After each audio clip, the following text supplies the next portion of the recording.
Garuda Muda melangkah ke perempat final Piala Asia U23 dengan gaya hancurkan Yordania 4 gol berbalas 1. Indonesia lolos sebagai runner-up grup A sekaligus memperlebar peluang lolos ke Olimpiade Paris 2024. Menghadapi laga krusial kontra Yordania di Khalifa Stadium, Indonesia mendapatkan penalti usai pelanggaran yang dilakukan Amer Jamos.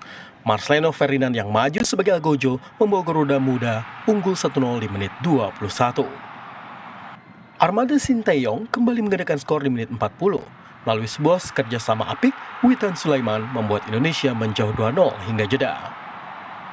Serbuan Garuda Muda berlanjut di paruh kedua.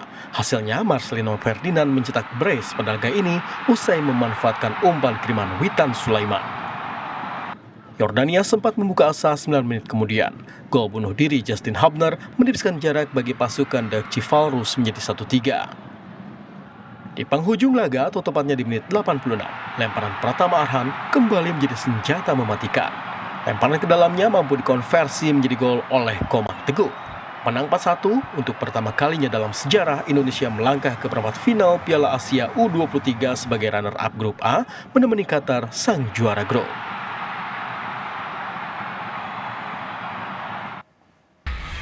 Dari laga